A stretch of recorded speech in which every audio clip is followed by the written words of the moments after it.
Hennigsdorf is a small town of about 150,000 inhabitants. Nous sommes dans une petite ville de 150 000 habitants, ce que je vais vous montrer en tout cas, qui a grandi très vite. À la vérité, c'est un petit village de 5 000 habitants lorsque AEG a décidé de s'établir dans cette petite ville près de Berlin. Et beaucoup de personnes sont venues y travailler, qui vivaient à Berlin, et donc le S-Bahn, qui est, si vous voulez, le RER, un peu plus lent, la vérité, a été mis en place. C'est devenu en fait le terminal de ce RER. Et donc, nous avons là des personnes qui viennent travailler, qui viennent travailler en banlieue et qui vivent en ville. Voilà, vous voyez ici cette petite ville dont je vous parlais, qui se trouve près de Berlin. Oui, et si vous voulez bien peut-être remonter, voilà, c'est parfait.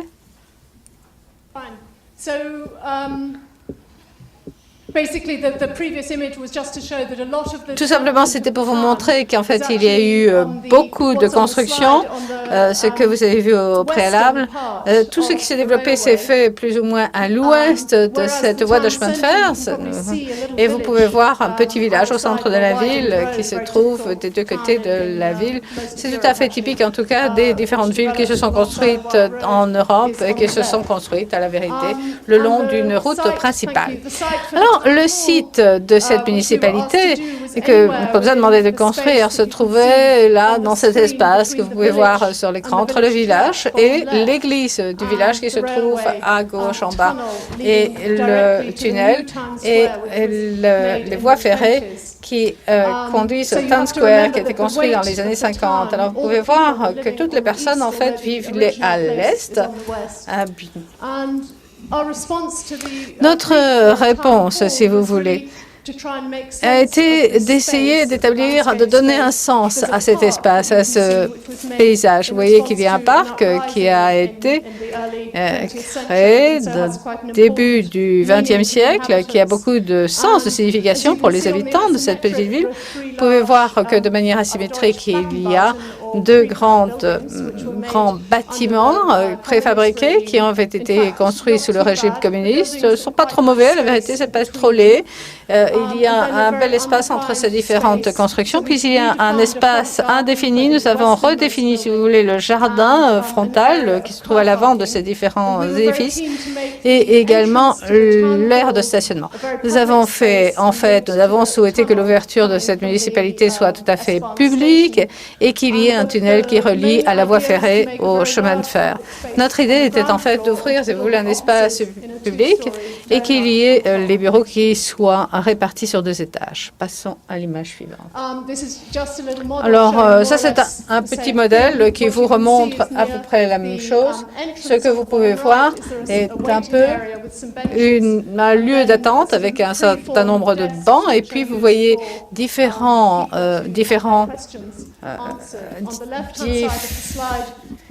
bureaux. Vous pouvez voir ici la chambre du conseil, et puis vous avez des bureaux spéciaux là où on reçoit les personnes en consultation privée qui se trouvent à l'arrière. En tout cas, le maire d'ailleurs, qui est maire depuis 1989, à la vérité, il a été élu à cette époque, il est toujours élu apparemment, et il l'a beaucoup aimé, c'était d'avoir un espace très ouvert et toutes les facilités, en même temps toutes les dispositions, toute l'infrastructure d'une municipalité pour que les personnes se retrouvent dans un seul espace. Même si vous voulez, toutes les personnes qui venaient toucher leurs prestations de chômage, etc.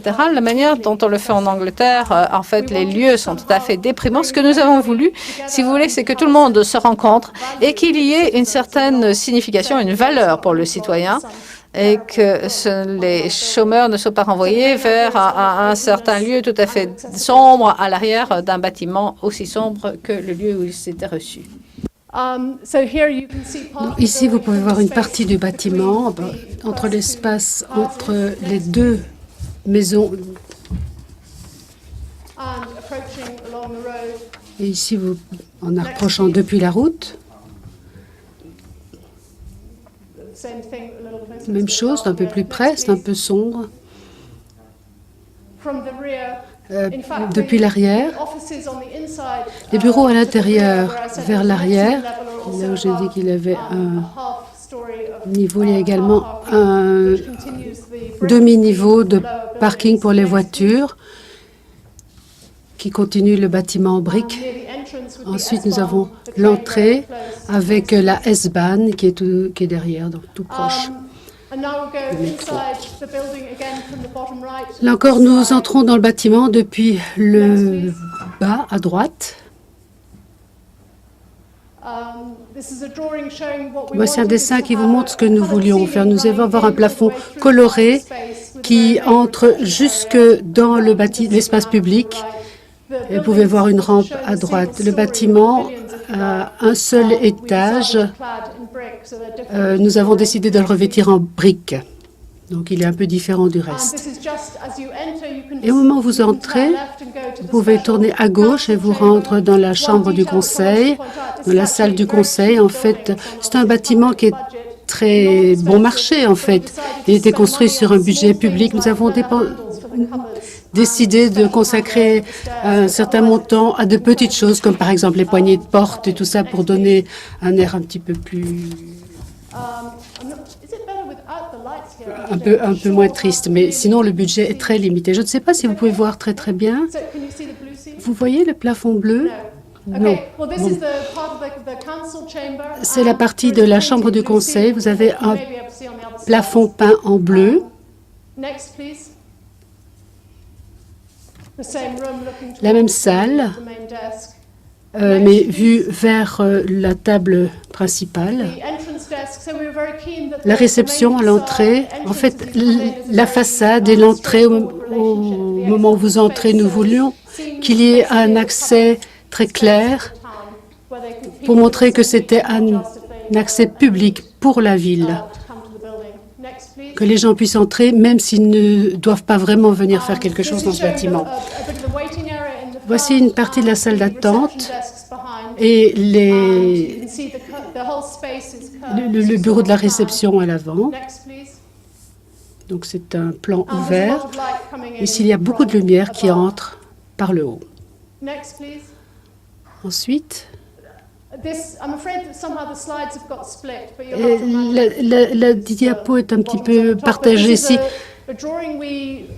En fait, le bas devrait être en haut. Mais en fait, nous avons demandé à Funke Heifert, un article, de nous dessiner une peinture pour le plafond pour l'ensemble de cet espace public. Et il a réagi en faisant une série d'arabesques ou de lignes qui rappellent les formes que nous avons utilisées. Nous appelons cette couleur bleu ciel. Next, please. Next, please. Next. Je vais parcourir très rapidement tous ces diapos. Vous voyez, c'est l'escalier principal pour monter. Et vous pouvez voir la section, vous voyez une lumière zénithale qui entre par le centre. Vous pouvez voir la courbe du bâtiment et le mur vers la cour derrière est un mur assez fort qui est fait en béton. Nous voulions avoir très peu de points porteurs pour que les choses soient très aériennes. Donc, vous voyez, nous avons un mur très solide en béton et quelques petites lignes continues en béton également pour renforcer l'ensemble du bâtiment. Voici l'espace au niveau supérieur où les habitants peuvent aller déjeuner sur le banc à la pause déjeuner. Le plan du niveau supérieur, vous pouvez voir que c'est une espèce d'anneau déformé. Nous voulions que l'espace des couloirs ne soit pas toujours de la même largeur. Donc, vous avez des rétrécissements, des élargissements en fonction de l'orientation. Voici un des espaces les plus larges. C'est une salle d'attente à droite. Et dans les salles, nous avons utilisé 4 couleurs différentes sur les murs radio qui rattachent à différentes orientations de ce bâtiment. Et donc, nous avons ici le toit rouge et la brique rouge du bâtiment original. Et vous avez le maire. J'ai fait un exposé intitulé Apprendre et à laisser. Et en fait, il y a beaucoup de choses à apprendre à laisser à tous les niveaux. Avec la ville, évidemment, vous donnez probablement plus que vous ne preniez.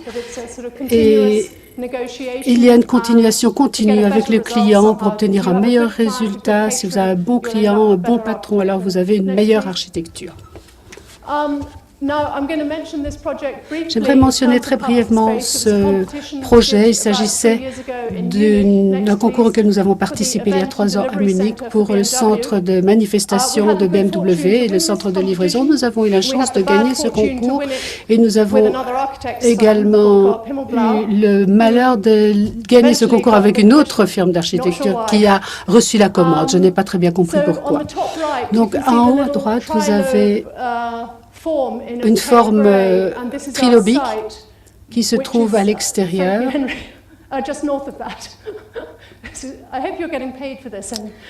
J'espère qu'on va vous payer pour tout le bon travail que vous faites. Donc à droite, vous avez la tour BMW, la tour cylindrique, et nous avons également le logo BMW qui est en haut. Et à gauche, où se trouve notre partie, c'est une partie du parc. Au sud du périphérique autour de Munich, vous avez le parc olympique. C'est un stade qui a été conçu par Frei Otto dans les années 70 pour les Jeux olympiques de Munich. Et notre réaction a été de respecter l'espace public du paysage.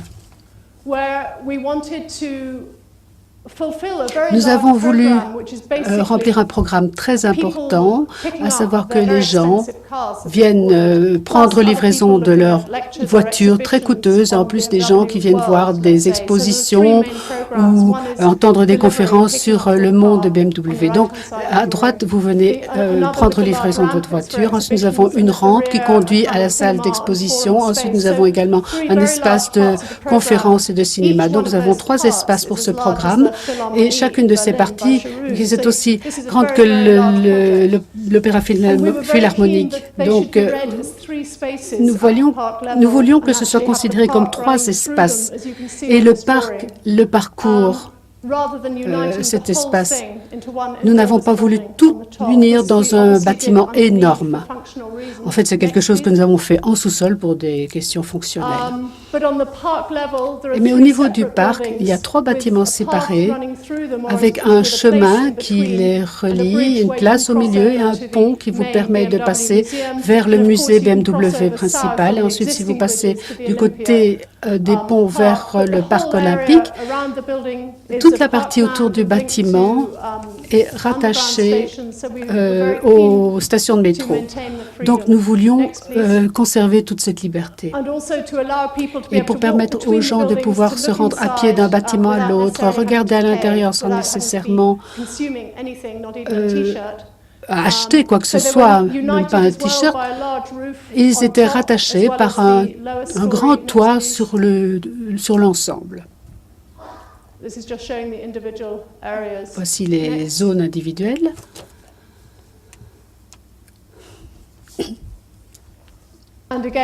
Et là encore, vous avez un plan de plus près. Vous avez une rampe très importante qui entoure le tout. C'est là que se déroulent les expositions. Ensuite, nous avons une plus petite rampe pour les mouvements des voitures, en particulier lorsque vous venez prendre livraison de votre voiture. Et en haut, vous voyez une rampe très grande également. Et l'ensemble, de notre point de vue, était une question d'accessibilité aux différentes fonctions de l'espace, qu'on puisse conduire partout dans le bâtiment. Je vais terminer très rapidement mon exposé sur ce bâtiment, mais voyez l'espace ici à gauche, où vous avez les expositions. Et nous avons 2 ou 3 vues externes du bâtiment.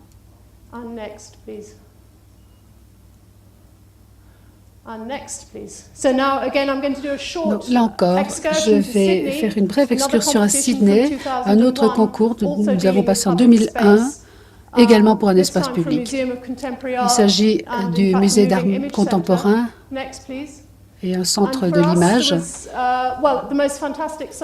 Pour nous, la vue la plus fantastique du monde, c'est l'Opéra de Sydney. Vous voyez un bâtiment vert, plat, en face. Et ce que nous avions à réaliser, en fait, il y avait deux niveaux. Il y avait le niveau de l'eau et l'excavation des docks existants. C'est historique à Sydney. C'est là que les gens sont arrivés depuis l'Angleterre.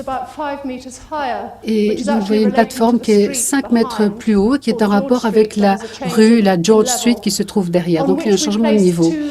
Et nous avons placé là 2 bâtiments de bureaux. Et nous avons également des restaurants, des magasins au niveau inférieur. Et au-dessus de l'ensemble, nous avons mis un espace pour l'art.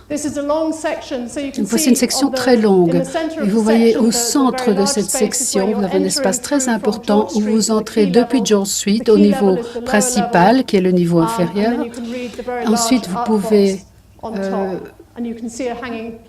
vous voyez qu'il y a une plateforme qui est suspendue. Voici une maquette vue de derrière. En fait, c'est George Street. Il s'agit de bâtiments assez petits d'une ville victorienne. Donc, ce sont des bâtiments de 3 étages et c'est pourquoi nous avons fait un bâtiment de 3 étages pour établir le rapport entre les grands bâtiments derrière et la ville. Voici une petite section. Vous avez George Street qui se trouve à droite avec une différence de 5 mètres. Et c'est le niveau de l'entrée. En haut, au nord, vous avez George Street. Et l'endroit par lequel vous entrez est toujours à l'air libre. Vous pouvez alors soit vers la gauche, vers les restaurants, vers les magasins. Si vous allez à droite, vous passez dans une porte et vous entrez dans un espace public très important qui ne faisait pas partie du programme, mais nous avons pensé que c'était très important pour le projet. Voilà l'espace dont je vous parle. Donc, vous entrez par les portes en verre que vous avez vu sur le dessin précédent et vous vous retrouvez dans ce grand espace. Vous avez une plateforme à mi-chemin qui est utilisée pour des expositions d'art. Mais ce qui était important dans ce genre de musée, pour nous, c'était d'avoir un espace de transition qui pourrait servir au public pour, par exemple, des lancements de livres ou autres événements. Mais en fait, il s'agissait d'avoir un espace où il ne faut pas consommer, il ne faut pas payer, on n'est pas nécessaire d'acheter un thé ou un café. Il y a une certaine partie des manifestations qui se font au niveau de la plateforme, mais il y a d'autres qui se font dans les boîtes spéciales tout en haut, parce que nous pensons qu'il y a 2 espaces différents. Ici, c'est un espace plus général. Ensuite, nous avons un espace qui est plus retiré pour les expositions d'art elles-mêmes. Là encore, vous voyez la maquette depuis le devant, avec le niveau de la plateforme, avec le dénivelé de 5 mètres. En fait, l'ensemble du quartier se trouve derrière, avec les tours. Et ensuite, nous avons le niveau inférieur avec les cinémas et les traces des excavations des docks et les restaurants également. Ici, le niveau inférieur, avec la partie publique. En fait, il s'agit d'un tourisme de masse. Ce n'est pas nécessairement ce que vous voulez voir devant une exposition d'art, mais en fait, on veut encourager les gens à entrer. C'est pourquoi nous avons cet espace de transition. Et un plan du niveau supérieur qui vous montre un espace de distribution très important qui donne sur le port. Vous pouvez voir l'opéra également depuis là. Vous voyez l'espace qui peut se diviser dans les différents services que l'on trouve à l'arrière. Next, please.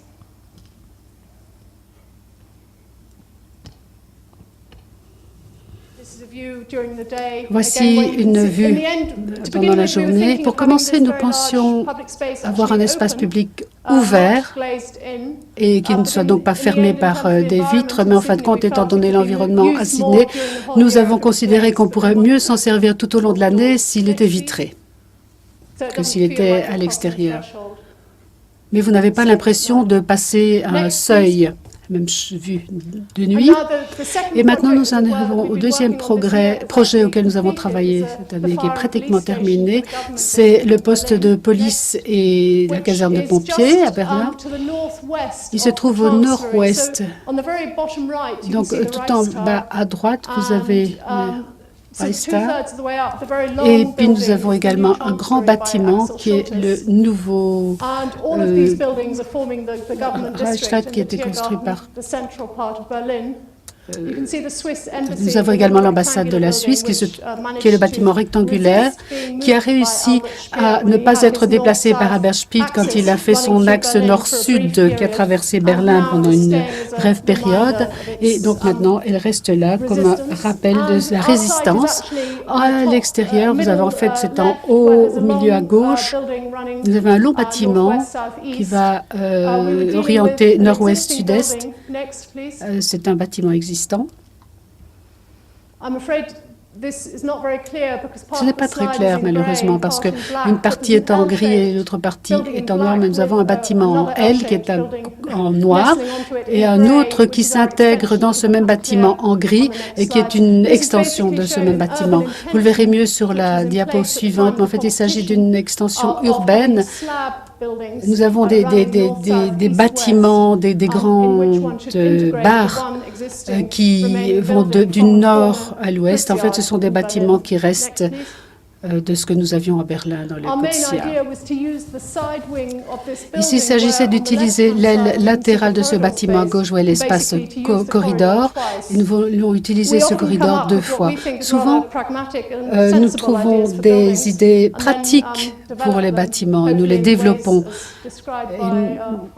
Et de la façon dont Francis les a décrits, nous l'espérons tout au moins, en ce qui peut être considéré comme un bâtiment plus sensuel, plus plaisant, avec une atmosphère bien spécifique. Donc, vous voyez à gauche de la diapo, vous un bâtiment qui s'accroche à un vieux bâtiment. Donc, cela vous montre une coupe particulière où nous avons coupé à travers l'escalier de secours. Et vous voyez la même chose sous forme de maquette. Là, nous avons 2 étages en verre qui semblent flotter et qui s'accrochent à des bâtiments Renaissance existants. En dessous de la partie verte, il y a des colonnes où les voitures de police sont garées. Sur la partie gauche, c'est là qu'on gare les voitures de pompiers.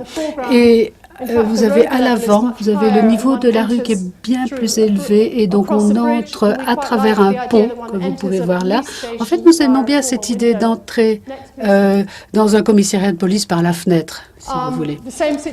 Et la même situation, telle qu'elle a été construite, vous avez le grand bâtiment qui ressort en vert sur les bâtiments existants qui se trouvent à gauche. Nous avons également un plan de l'étage inférieur qui vous montre le garage pour les voitures de pompiers. Et puis tout cela rattaché au vieux bâtiment qui se trouve à gauche. Là encore, la station de police avec des colonnes en béton en forme de X. La même chose du côté pompier. Et voici l'approche le long de la route. On passe le pont et on arrive à vous pouvez voir la tour de l'Alexanderplatz. Et à droite, vous avez l'ancien bâtiment. En fait, il s'agit uniquement d'un fragment d'un bâtiment beaucoup plus important. Et nous voulions vraiment que la nouvelle partie soit complètement différente pour montrer la rupture avec l'autoritarisme prussien, si vous voulez. Et la nouvelle partie pour l'avenir et le futur du département de police et des services de police et de pompiers. Vous voyez que vous y arrivez en traversant ce pont. Voici l'approche également à travers la fenêtre. Ça, c'est la partie suspendue que vous voyez juste avant d'entrer. Voici le niveau par lequel vous entrez. Vous voyez un corridor qui est dans l'aile latérale du bâtiment d'origine, qui contient maintenant de nouveaux bureaux du côté ouest, en bas. Vous pouvez voir un grand escalier qui coupe, c'est l'escalier d'urgence qui est utilisé par les pompiers. Vous avez également un espace qui va d'est en ouest, qui est la salle de repos.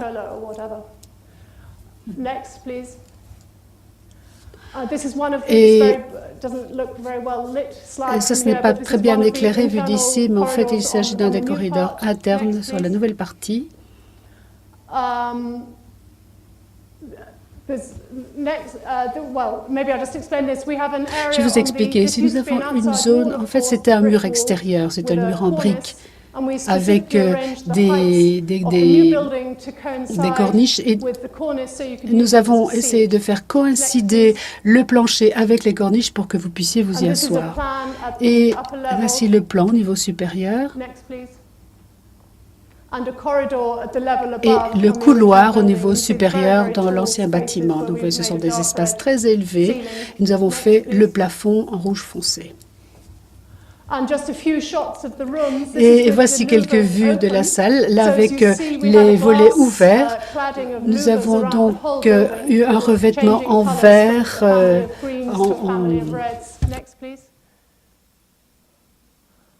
des plaques oscillantes. Et ceci vous permet d'apporter une certaine isolation, également une protection par rapport au soleil, et ça donne également une identité très claire au bâtiment. Les occupants des bureaux peuvent contrôler leurs propres fenêtres basculantes. Et on peut également régler ceci en fonction de la meilleure écologie pour le bâtiment. Voici un des bureaux de police. Vous voyez ici la section très large, très longue. Vous pouvez voir ici la partie supérieure du bâtiment, les corniches. Ici, vous voyez, ici, ça a été intégré, je vous l'ai montré auparavant, dans une autre diapositive. Passons à la diapositive suivante, si vous le voulez bien. La voici. Alors, vous voyez une vue à plus longue distance, où vous voyez effectivement la fusion des deux familles de vert et de rouge. À la vérité, c'est vrai qu'ici, je ne fais pas de conférence sur les couleurs, mais parfois j'en fais à la vérité.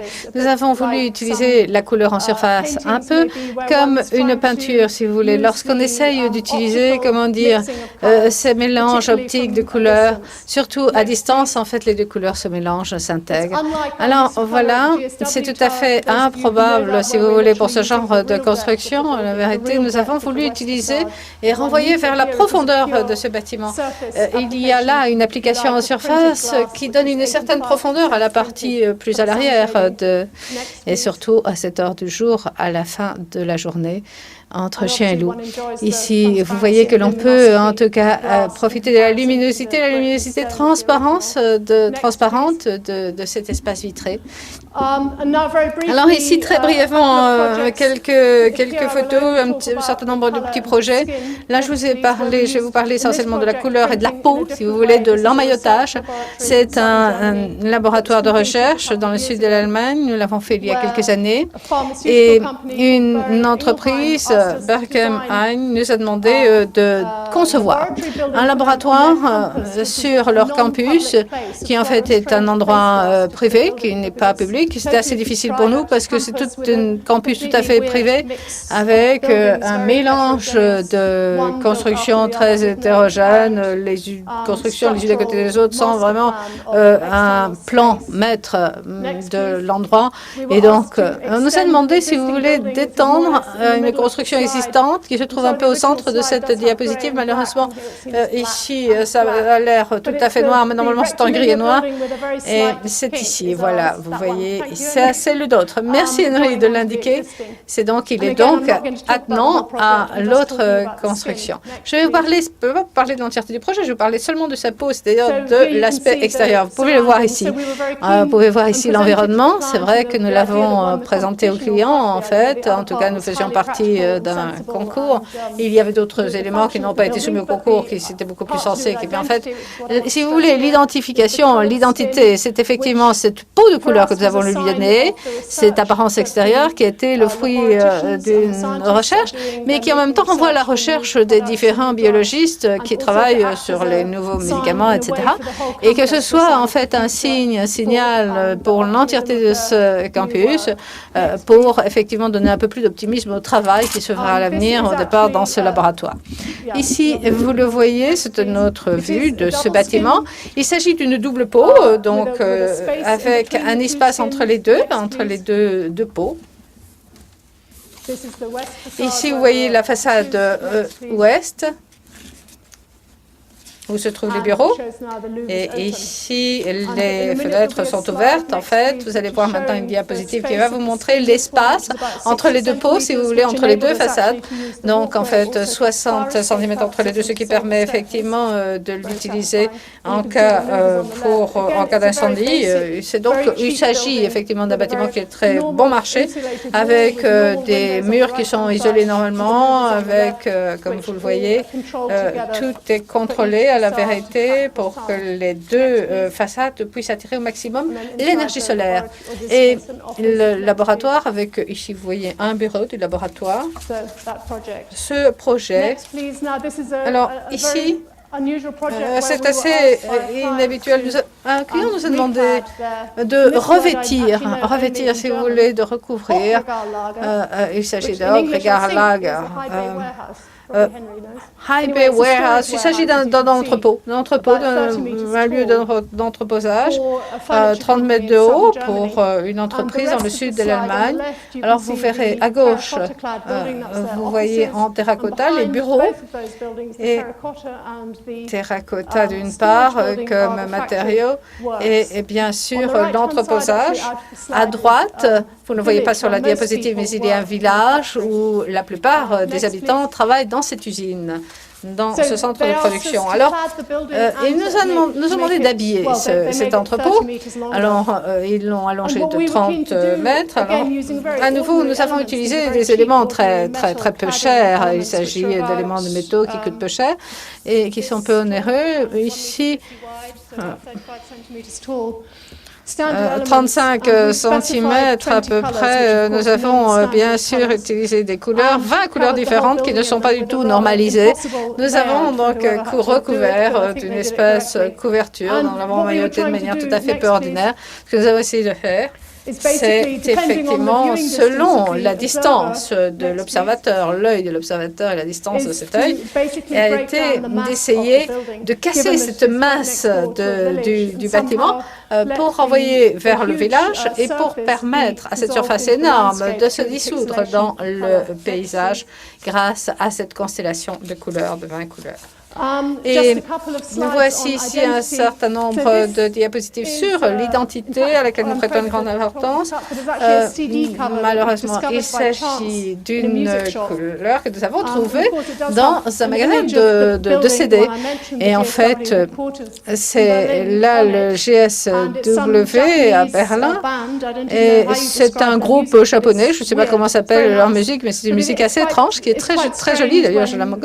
Et donc c'est assez étrange. Alors, ce qu'on voit, c'est que ces bâtiments sont appropriés, sont réappropriés par d'autres personnes. C'est assez beau. Nous aimons beaucoup. Mais en tout cas, ça, c'est sur le thème de l'identité. À nouveau, il s'agit le Centre photonique à Berlin, qui en fait a été construit et s'est terminé en 1995. Ici, c'est un roman français. Je ne l'ai pas lu, mais j'ai bien l'intention de le faire. Et ils ont choisi notre bâtiment, si vous voulez, pour décorer, pour illustrer la couverture. Alors, on voit bien que les images peuvent être utilisées de manière très différente. Il y a de nombreux architectes qui s'opposent, en fait, à ce qu'on utilise notre monde pour les médias, la médiatisation de notre monde, si vous voulez. Mais en bout de course, nous pensons qu'on ne peut aller à l'encontre. Nous pensons qu'en fait, que la photographie ne peut pas vivre en elle-même. Nous essayons de travailler positivement avec des images et qu'elles soient utilisées pour donner de l'identité. Et nous ne souhaitons pas, nous travaillons bien sûr sur le bidimensionnel, mais nous utilisons l'image vraiment bidimensionnelle de manière délibérée pour renvoyer vers vers une sensualité plus forte de des trois dimensions de l'architecture. Alors, je souhaitais ici, avant de vous parler du projet de dessin, qui est mon plus grand projet dont je vais vous parler aujourd'hui, je vais vous parler effectivement d'une exposition sur l'architecture, essentiellement parce que nous avons effectivement exposé lors de la biennale de cette année. Je ne sais pas si vous y avez participé ici dans la salle, des participants ici qui sont présents aujourd'hui, mais en tout cas pour nous, c'est toujours difficile, si vous voulez, d'exposer l'architecture. C'est toujours assez délicat parce que bon, l'architecture a besoin d'être dans l'espace et les expositions sont assez limitées en espace. Bien sûr que les expositions ont lieu dans un espace, mais pas nécessairement un espace qui est naturel. Les expositions dépendent de beaucoup de plans, d'images, d'entreposage, de photographies, de modèles, etc. Et bien sûr de réduction très cérébrale de l'architecture à des dessins, des modèles, à des maquettes, alors qui peuvent renvoyer à une autre conception spatiale qui peut être moins corporelle que ce que nous souhaitons. En tout cas, une exposition qui a été commencée en 99 par le A1 s'appelle WYSIWYG. Vous recevez ce que vous voyez, WYSIWYG. En 2001, d'ailleurs, elle est venue à Paris, elle s'est déplacée à Paris, si vous le voyez à la galerie d'architecture. Il s'agissait d'un mélange de dessins sur les murs que vous avez peut-être vu auparavant en A4 avec des titres de projets, puis un certain nombre de photographies, de maquettes, mais rien de ce qui était vraiment des espaces finis, avec un plafond qui était peint, un peu comme la couverture du catalogue, en gris d'ailleurs. Nous l'avons fait à Barcelone, à Berlin, à Paris. Nous avons maintenu exactement les mêmes couleurs à Santiago de Chili également. Et nous avions des tables à peu près de cette hauteur qui étaient un peu en déséquilibre, si vous voulez, et qui ressemblaient à cela.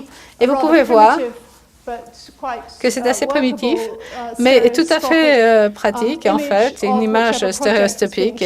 Et c'est là que nous avons montré nos projets. Alors, ici c'est à Bordeaux. Next, please.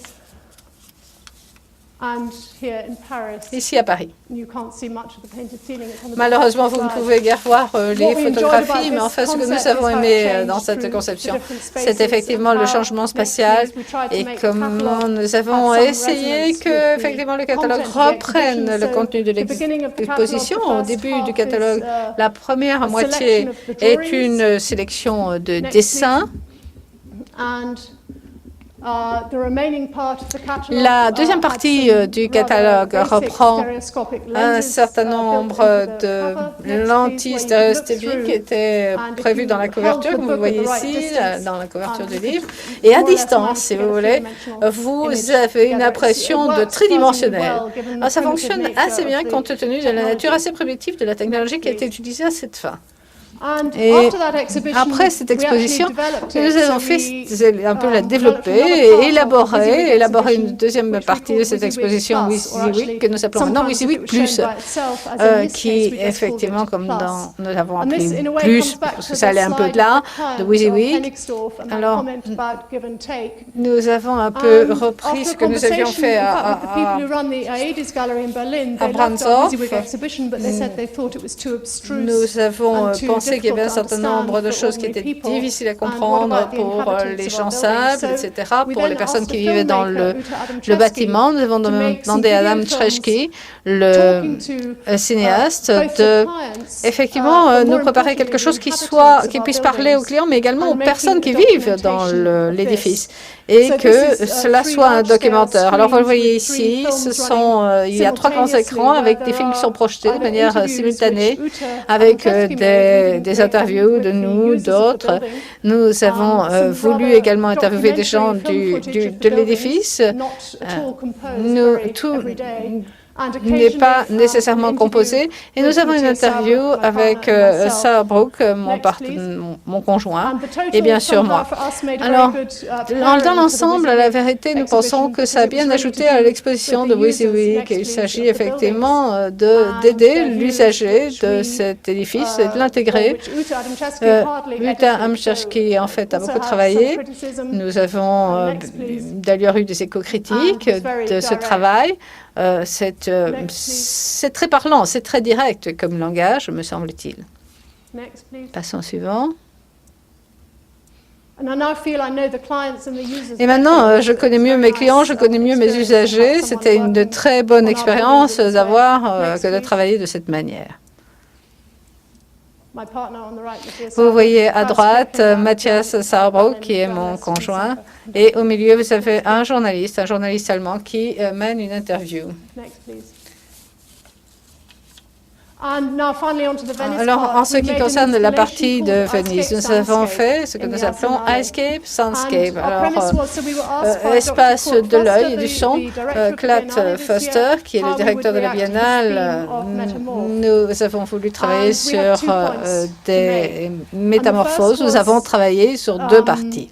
Nous avons d'abord travaillé sur ce qui pourrait passer, ce que nous pourrions faire de cette exposition au fil des générations d'architectes, le produit de l'architecture changeant, l'utilisation de l'informatique grandissante, cette utilisation.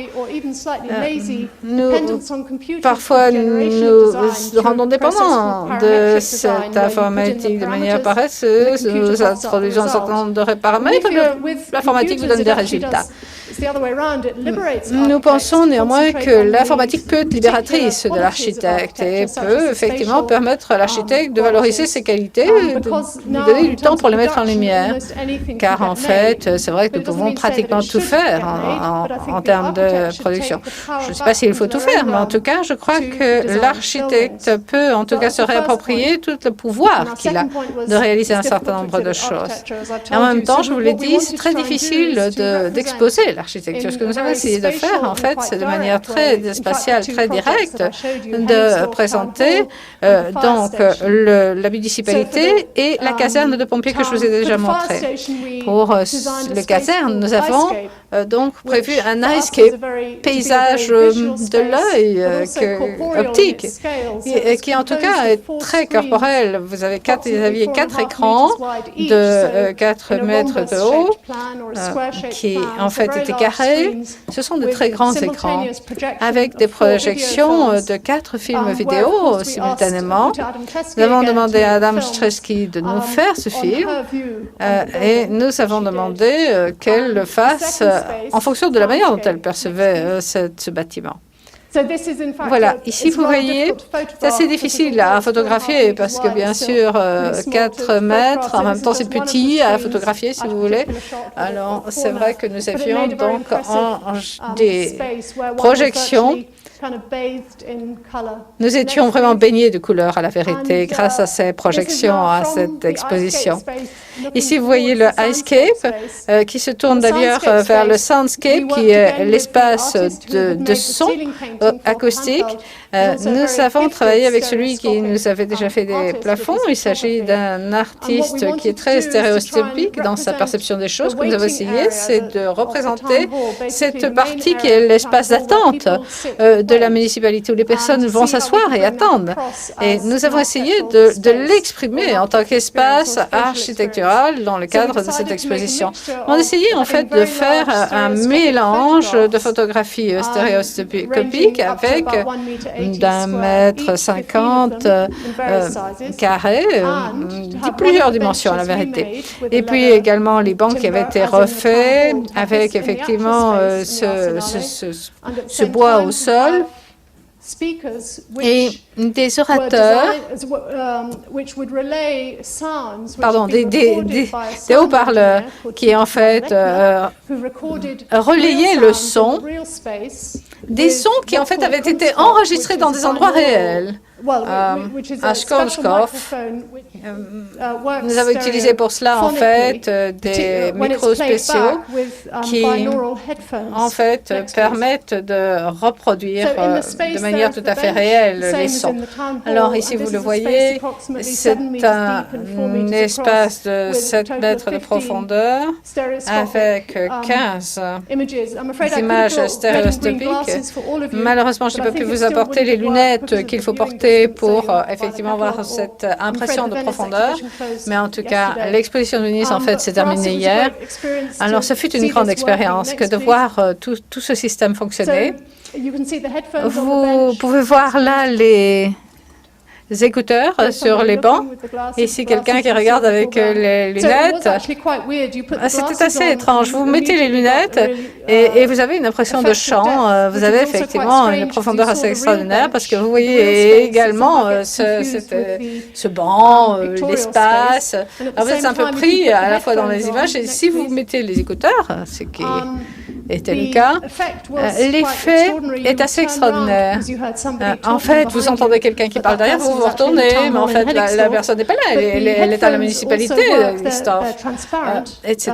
Et il y a effectivement des sons qui sont repris du lieu de l'exposition et qui sont mélangés à des sons qui ont été enregistrés au préalable dans la municipalité. Donc, nous avons été assez heureux du résultat.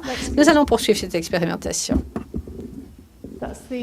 Ici, vous voyez donc la couverture du catalogue. Et dans le catalogue, effectivement, nous avons essayé de répliquer, de reprendre les différentes parties. C'est donc un livre d'essai, finalement, par Loïc Glatt, qui parle de manière tangentielle de l'architecture et de l'expérimentation de l'espace, de la projection qui renvoie aux projets, aux installations. Nous avons également Madame Chesky qui nous a fait un catalogue d'images et bien sûr les lunettes, les photos, le CD. Le CD malheureusement n'est pas stéréophonique. Il faut les écouteurs pour qu'ils le deviennent. Et le livre, encore, et l'équipement. Et maintenant, si vous le voulez bien, nous allons passer au dernier projet, à savoir l'Office fédéral pour le ministère de l'Environnement à Dessau. Alors, il s'agit d'un concours que nous avons gagné, je crois que c'était en 96, en hiver, ou 97, enfin il y a longtemps en tout cas. C'était un concours ouvert, ce à quoi nous ne participons plus à la vérité, dans la ville de Dessau. Il s'agissait de construire l'Office fédéral pour le ministère de l'Environnement. Le site, en fait, se trouve à gauche. Je vais vous l'expliquer. Remarquez que vous avez un Bauhaus de 1928 à gauche en bas, dans la partie inférieure. Alors, il s'agit ici d'une usine à gaz. Une partie des bâtiments ont été démolis, malheureusement. Ça a été choisi par le gouvernement pour construire au centre même de Dessau. C'est un symbole de la nécessité d'utiliser ce site, de nettoyer cette ruine, une ruine industrielle, pour effectivement donner tout ce symbole de la possibilité de reconstruire de la durabilité sur ce qui a été un lieu très pollué. Alors, vous voyez ici en gris la partie, le site. À droite, c'est ce qu'on appelle le Berlitz-Bahnhof, c'est la gare ferroviaire, je reviendrai. Et vous voyez des lignes diagonales qui sont des voies ferrées qui traversaient ce site. Une partie de ce site, en fait, vous voyez au sud, il y a une route avec un certain nombre de bâtiments industriels, ce qui est étrange en ce qui concerne ce site, c'est qu'il est grand, mais en fait, il traverse de manière diagonale tout un bloc, tout un pâté de maisons, un pâté de construction en tout cas.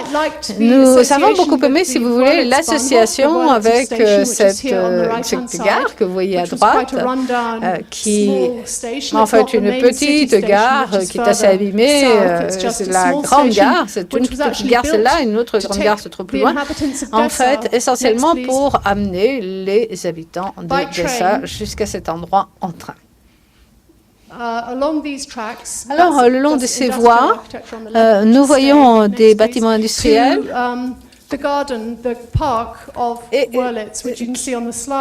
À côté, un jardin qui en fait est le premier jardin anglais qui a été construit en Allemagne. Nous avons beaucoup aimé ce lien, si vous voulez. Ce lien avec Arcadia, Nous avons été très heureux de pouvoir construire sur ce site. Ce qui est encore plus important, qui doit renvoyer à cette gare. Nous avons découvert qu'il y avait des voies ferrées qui étaient tout à fait abandonnées. Nous avons également découvert d'ailleurs un certain nombre de zones qui avaient reverdi naturellement. Et en face de la gare d'Odessa, il y a également un petit parc. Nous nous sommes rendus compte que si nous établissions un lien entre ces parties vertes et si nous essayons de repousser le bâtiment vers le nord-est, on pourrait créer un parc public et nous avons estimé que ce serait de grande valeur pour cette ville d'Odessa et qui donnerait à cette ville, au ministère, à cet office fédéral du ministère de l'Environnement, très certainement une carte de visite très verte. Et donc, c'est ce que nous avons pensé faire. Nous nous sommes dit que nous allions repousser ce bâtiment vers la partie nord-est. En même temps, ici vous le voyez peut-être, nous allons peut-être passer rapidement à la suivante.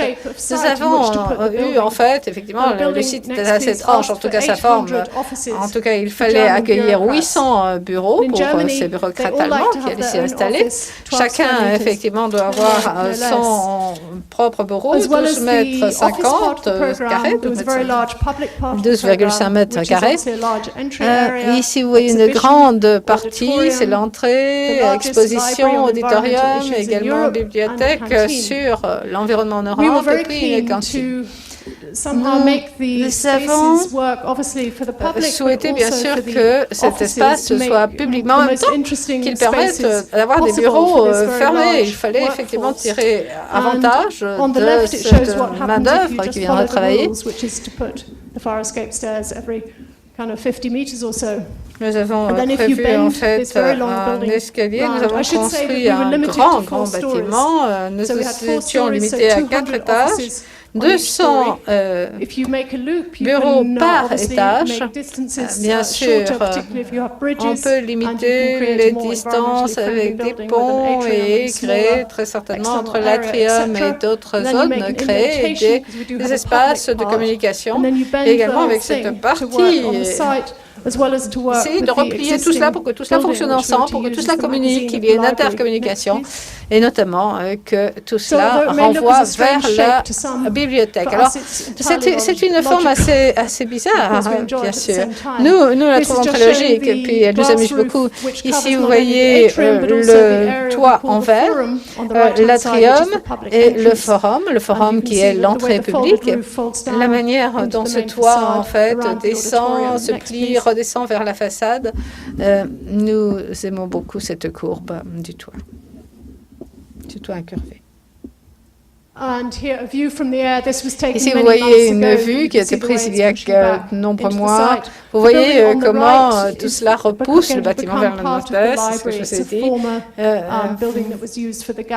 Il y a encore des parties qui renvoient à l'ancienne construction de gaz. Ici, vous voyez une maquette pour voir. Vous voyez à droite, assez difficile à droite. Nous allons passer à la bibliothèque.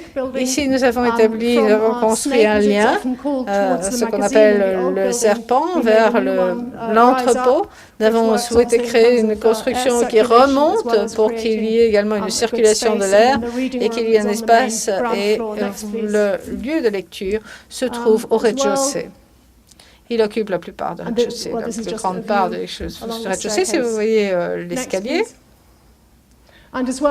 et la cantine qui en fait est divisée aujourd'hui par un mur qui est un peu la continuation de l'ancien mur avec la cuisine. C'est un peu comme un pavillon dans un paysage de jardin. C'est au rez-de-chaussée, nous avons mis des rochers, différentes choses au sol. En fait, c'est la perspective, c'est ainsi que nous avons présenté, nous sommes présentés au concours et nous entrons dans le forum, nous entrons ensuite dans l'atrium après le forum. Ce que nous avons voulu, c'est qu'il y ait un lien de communication avec l'atrium, mais pour des raisons de sécurité, il fallait des contrôles de sécurité entre les deux espaces, le forum et l'atrium. En fait, la conception de cette construction a changé très peu au fil des années et nous avons beaucoup débattu avec différents représentants de la quête de ces clients. Mais en tout cas, cet atrium est resté à peu près tel que nous l'avions conçu au départ.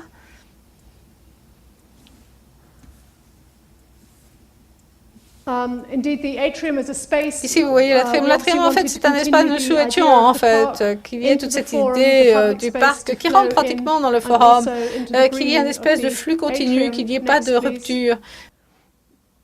Mais l'idée essentielle de cet édifice, ça a été d'utiliser des techniques passives pour justement que cet édifice puisse être durable à l'avenir.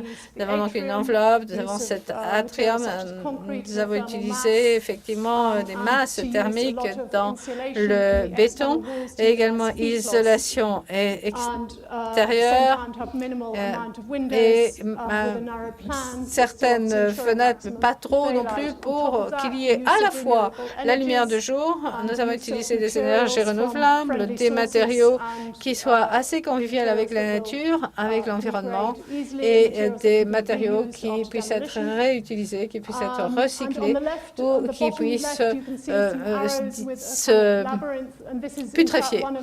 Alors, ici encore, une des grandes idées, c'est l'utilisation d'un labyrinthe de plus de 5 km dans tout l'édifice.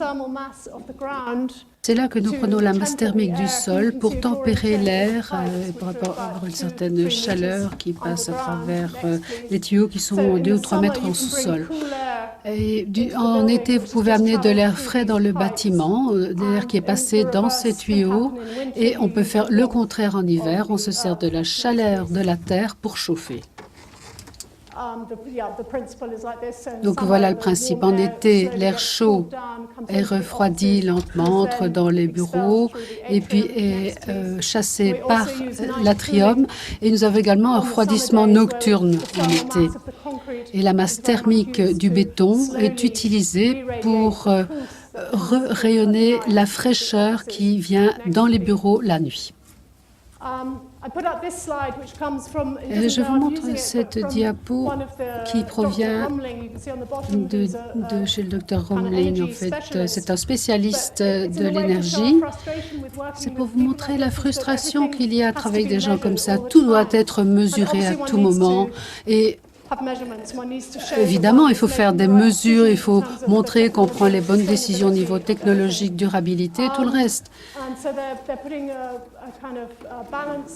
Donc, on essaie d'établir un équilibre entre l'écologie, l'économie et la sociabilité. Il faut voir une variation entre une façade en bois, par exemple, ou un autre système, un bon système, je ne sais pas ce que ça donne en français, mais en fait, c'est un système qui est assez affreux et qui est collé sur le bâtiment. Donc, en fait, nous avons obtenu d'avoir une façade en bois. Mais très souvent, si vous devez discuter avec des technocrates, littéralement chaque aspect du bâtiment. En fait, il y a un mot en allemand, c'est Zwischenlage Bauabfälle. Pour ceux d'entre vous qui ne connaissez pas l'allemand, c'est un bâtiment est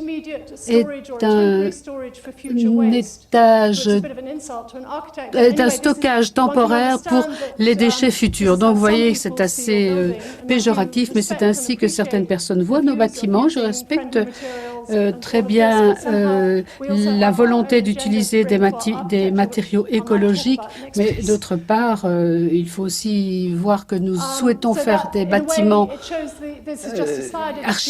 d'une architecture valable. En fait, c'est le bâtiment GSW à Berlin. Là, vous voyez l'aspect environnemental et écologique des flux thermiques, mais en fait, il n'y a pas seulement une question purement de génie et de physique, mais en fait, c'est l'idée de combiner les fonctions avec l'idée de concept d'identité, d'espace sensuel. Donc, on ne peut jamais sacrifier l'un pour l'autre, sinon vous n'avez jamais un bâtiment qui fonctionne.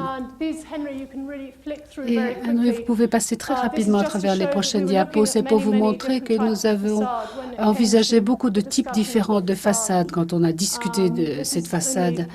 En fait, c'est une partie seulement de ce que nous avons discuté. En fait, nous avions une série de maquettes que nous avons utilisées pour montrer la façon de structurer les façades au niveau de la construction, de l'esthétique, la façon dont on peut avoir des petites superficies de fenêtres. En fait, ce n'est pas le cas pour le GSW ou le Photonics, Centre Photonics, c'est tout en verre.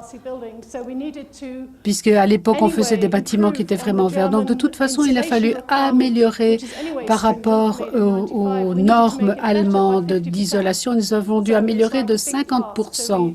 Donc, c'est une tâche énorme. Donc, nous avons mis des murs très épais et les fenêtres sont petites. Nous n'avons pas de fenêtres entières. Nous avons des fenêtres qui sont en ligne brisée avec des verres colorés également. Donc, nous avons des façades en bois. En fait, c'est une construction en bois.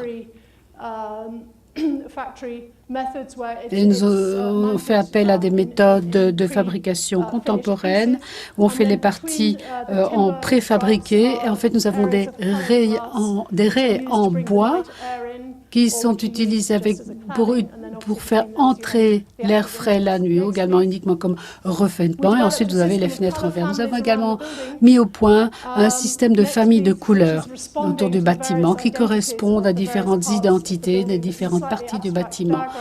C'est un diagramme un peu abstrait ici, mais en fait, il y a 7 couleurs différentes et nous avons commencé avec des bleus et des violets dans la partie forum.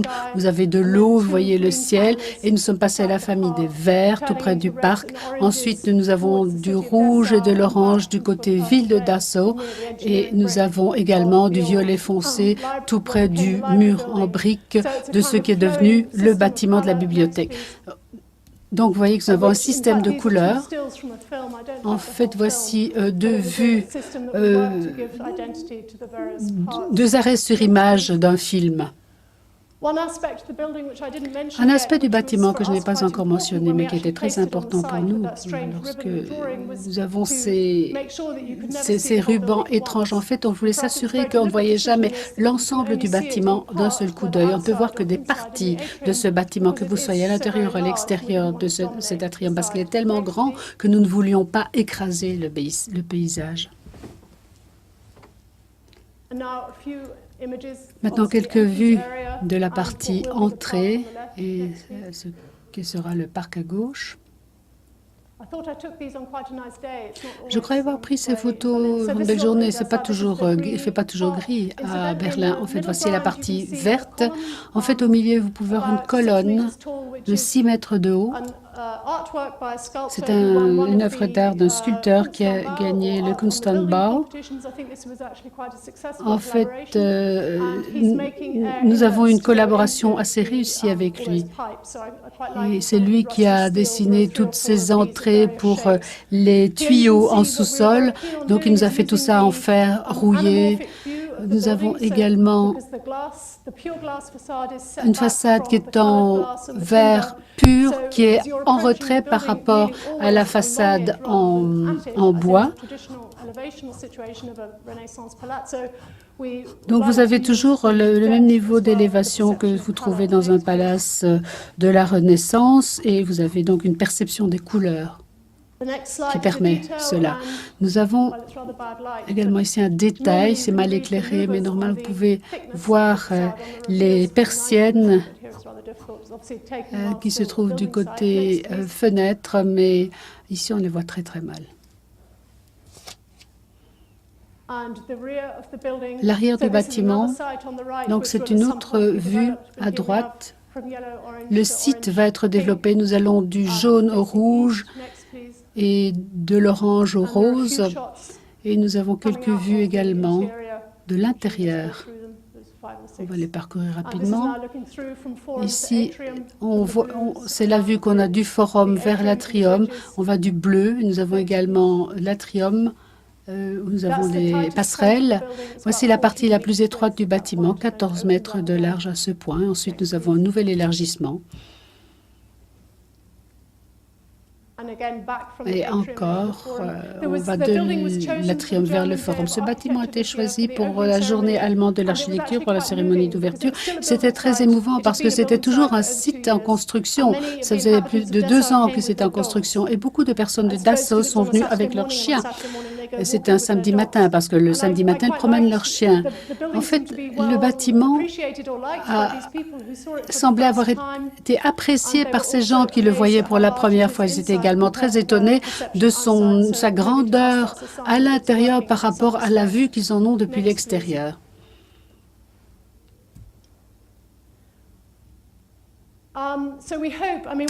Donc, un de nos espoirs, c'est que pour la ville de Dachau, ça va vraiment aider la ville à servir de catalyseur pour la ville pour surmonter ce problème de chômage qui existe depuis la chute du mur en 89.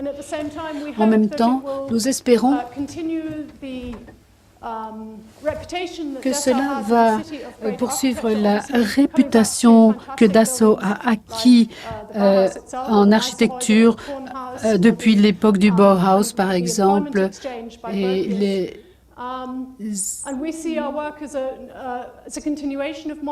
échanges qui ont été faits par Borges également. Donc, nous espérons que ce sera une Richard a dit que c'était un modernisme réflexif.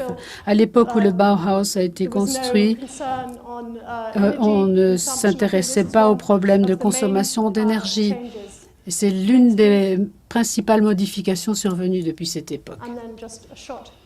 Et voici une vue de nos bureaux. J'espère que cela vous montre bien l'esprit d'expérimentation que nous avons essayé de mettre dans nos travaux. Je vous remercie.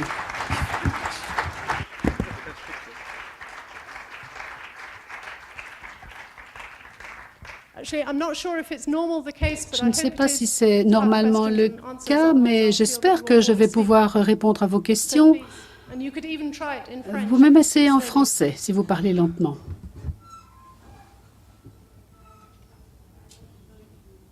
I'd like to know if you used to work or if you usually work with an artist concerning the coloring. J'aimerais savoir si vous travaillez normalement avec un artiste concernant les couleurs ou alors si vous le faites vous-même avec votre associé. En fait, c'est une question qu'on nous pose souvent. En fait, nous faisons cela nous-mêmes parce que c'est très amusant. Et nous ne sommes pas des artistes, nous sommes des architectes. Et je suis certain que des artistes verraient les choses différemment. Mais pour nous, ça fait partie intégrante de notre architecture. Nous commençons à utiliser les couleurs dès le stade du concours, dans nos maquettes. Et donc pour moi, ce serait abandonner l'aspect amusant de notre travail. En fait, nous avons une collaboration pour le plafond de Henningsdorf, par exemple. Ça s'est fait en collaboration. Mais c'est nous qui avons choisi la couleur, mais les dessins ont été faits par un artiste. Donc ça montre qu'une collaboration peut marcher, mais du point de vue des couleurs, nous sommes assez possessifs, en fait.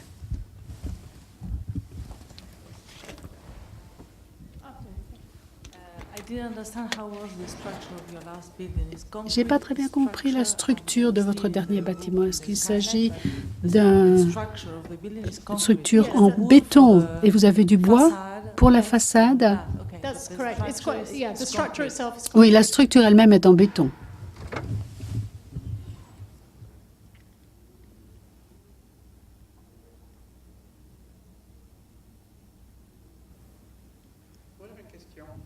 Ah oui.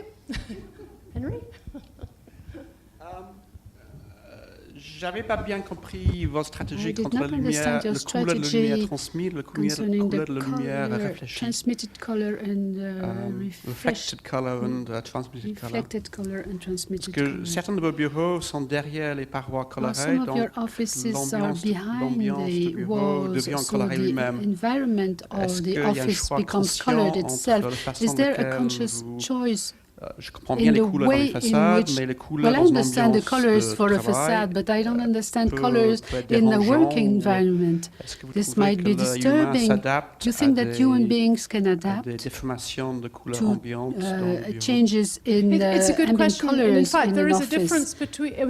Bon, c'est une bonne question. En fait, c'était peut-être difficile à voir sur ce diapo. Évidemment, la caméra n'est pas aussi sensible que l'œil humain, mais la différence entre le système de laboratoire et celui celui de la station de police. En fait, dans le projet de laboratoire, les impressions sur les verres représentaient 75%. Je ne sais pas si vous vous souvenez les vues à l'intérieur. Je vous ai montré une vue intérieure dans des bureaux. En fait, le verre n'a pas l'air très coloré depuis l'intérieur, sauf si vous avez une barre très longue de rouge, ce qui ne se fait pas. Maintenant, 85% des vitres sont imprimées à la station de police. C'était délibéré pour protéger contre la chaleur. L'espace est très coloré, c'est vrai, là-bas. Mais si vous voulez voir à l'extérieur, si vous ne voulez pas voir la lumière colorée, vous pouvez toujours ouvrir les persiennes. Donc vous avez une vue sans couleur alors. Mais c'est une décision délibérée que nous avons prise. Les occupants auraient le choix d'utiliser ou non ce système. Vous pourriez nous demander ce qui se passe pour ce qui est de la protection du soleil s'ils n'aiment pas cette protection rouge. Mais c'est une dichotomie qu'il faut essayer de résoudre d'une façon ou d'une autre. Mais en fait, les couleurs changent le long de la façade. Il y a toujours, sur une fenêtre, il y a toujours un mélange de couleurs plus intenses et plus pâles. Donc, l'effet n'est jamais très, très fort. Je ne sais pas si j'ai répondu à votre question.